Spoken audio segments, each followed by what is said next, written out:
Après avoir pris un coup, deux coups, trois coups, souvent on n'a plus envie de se relever, on, on fait le dos rond et on continue à prendre des coups.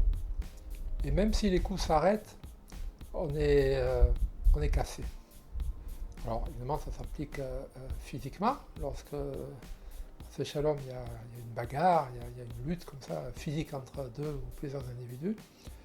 Mais je fais surtout allusion à un autre style de lutte, une lutte plus psychologique, en tout cas une lutte spirituelle.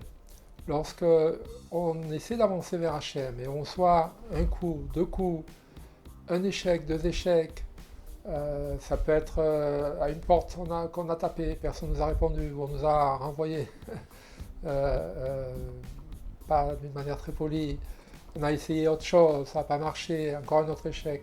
Et on a essayé de faire un pas vers Hachem, un deuxième pas, un troisième pas, et un autre coup, un autre coup. Alors on est découragé. Qui ne le serait pas, on est découragé. Il y a c'est le genre de choses, le genre de situation qui peut arriver à tout le monde. Rabbeinu nous apprend quelque chose qui est très important pour éviter ce désespoir, pour éviter ce découragement. Et surtout, il nous apprend quelque chose qui est en relation directe avec chacun d'entre nous et Hachem. C'est que on comprend qu'avec les rapports qu'on a avec les personnes, avec nos semblables, certaines personnes est en quelque sorte un peu désespérées à notre égard. Parce qu'elles voulaient nous faire telle chose, elles voulaient nous faire telle chose, elles voulaient nous voir progresser comme ça, nous voir avancer de telle manière. Finalement, elles voient que ça ne va pas, qu'on ne répond pas comme elles le voudraient. Donc, elles nous laissent un peu de côté.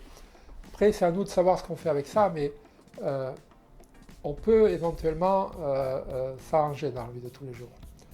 Ce à quoi fait référence Rabbeinu dans cette leçon 112 du volume 2 du Likutei Moharan, c'est avec cette fameuse phrase qu'il faut lire en hébreu évidemment, Imata me'amin she'irolin lekalkel, te'amin she'irolin letaken. Si tu crois que tu as cassé quelque chose, que tu as abîmé quelque chose, que tu as échoué à cause de toi, par rapport à quelque chose, alors sache que tu peux réparer, sache que tu peux te relever, sache que tu peux rencontrer le succès. Et cette notion-là, Rabbeinu, dans cette leçon-là du Likutei Moharan, il applique spécifiquement avec Akadosh Baruch, avec Hachem. Ça veut dire quoi? Ça veut dire que on peut penser à certains moments de notre vie qu'on a été trop loin d'Hachem, qu'on a fait trop de bêtises, qu'on a fait trop de transgressions, et qu'Hachem en a marre de nous, qu'Hachem ne veut plus nous entendre, qu'Hachem veut nous oublier, et que peu importe ce qu'on voudra faire, ça ne va pas marcher, on rencontrera d'autres échecs, et on va même justifier ces échecs-là en disant que c'est Hachem lui-même qui nous montre par ces échecs qu'il ne veut plus de moi, qui ne veut plus de mes bêtises, qui ne veut plus de mon mauvais caractère, de ma mauvaise volonté. C'est Hachem lui-même qui me le dit. Alors Rabbeinu il dit non, ne parle jamais comme ça parce que c'est pas vrai. Peu importe ce que tu as fait, peu importe où tu es, peu importe ce que tu as dit, peu importe le type de transgression que tu as faite, peu importe le nombre de transgressions que tu as commises, jamais, absolument jamais, il n'y a pas de règle à cela, jamais, jamais, tu seras trop loin pour qu'Hachem dise « je veux plus de lui ». C'est trop tard maintenant, ça y est, c'est fini. Jamais. Il y a une seule condition à remplir pour qu'on puisse se rapprocher d'Hachem, quand même si on est très loin, que Dieu nous préserve, c'est de vouloir. Dès l'instant où on dit Hachem, aide-moi, quand bien même on n'est pas capable de se rapprocher, quand bien même on n'est pas capable d'arrêter les transgressions que nous faisons, de faire les bêtises que nous faisons, quand bien même on n'arrive pas à se comporter comme on doit, comme un juif devrait, dès l'instant où on dit Hachem, aide-moi, même si c'est pour m'aider à moins transgresser, à moins faire de bêtises. Je ne suis même pas encore au niveau arrêté, mais Hachem te demande, je fais telle transgression 4 fois par jour, aide-moi à ce que je la fasse que 3 fois, aide-moi à ce que je la fasse que 2 fois, et ainsi de suite. Quand bien même la personne fait des transgressions, continue à transgresser, parce qu'elle demande à Hachem de l'aider à transgresser moins, Hachem est à côté d'elle. Hachem va être là pour l'aider, pour lui dire je t'aime, je te tire en tenant compte de qui tu es, donc je te tire doucement.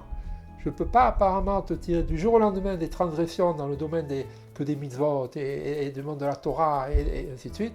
Alors, c'est vrai, tu restes encore dans le monde des transgressions, mais tu vas en faire une de moins aujourd'hui. Puis demain, après-demain, encore une de moins. Même si je te vois faire transgresser la Torah, je t'aime, je suis à côté de toi. Il n'y a pas de limite à ce qu'une personne a pu faire, à l'éloignement qu'on peut ressentir par rapport à Hachem, pour qu'Hachem nous dise non, là maintenant, ça y est, j'ai sifflé à la fin de la partie, il n'y a même plus les progressions, il n'y a même plus les pénaltys, il n'y a plus rien, c'est fini pour toi. Il n'y a pas ça, ça n'existe pas avec Hachem. Et ça, c'est pas juste en théorie qu'il faut le connaître, qu'il faut le savoir. Parce que Dieu nous préserve, mais on a des périodes difficiles dans notre vie. On peut avoir des périodes où on se sent vraiment seul, rejeté par tous. On se dégoûte nous-mêmes de par ce qu'on a fait, de par notre style de vie, de par le chemin qu'on a emprunté depuis aussi longtemps. Mais il y a un au monde, dans tout l'univers, vers lequel toujours on pourra s'adresser et on pourra lui demander de l'aide, c'est Hachem. Si tu crois que tu as cassé quelque chose dans ta vie, sache que tu peux le réparer. Si tu crois que tu t'es éloigné tellement d'Hachem que tu te retrouves à des kilomètres, à des années-lumière d'Hachem, sache que tu peux te rapprocher d'Hachem. Il suffit de dire à Hachem, je t'aime, aide-moi, viens m'aider. Je ne peux pas m'en sortir tout seul. Je n'ai pas assez de force, je n'ai pas assez d'intelligence, je n'ai pas assez de sagesse, de connaissance. Aide-moi. Quand on a ce discours-là, de émettre, de vérité, Hachem, il fait tout pour nous. Et à ce moment-là, les obstacles s'effacent beaucoup plus vite et beaucoup plus, d'une façon beaucoup plus évidente que ce qu'on aurait pu penser. Il faut se souvenir qu'il n'y a pas de limite à l'amour que peut nous montrer Hachem et que cela soit une source d'une grande motivation pour nous.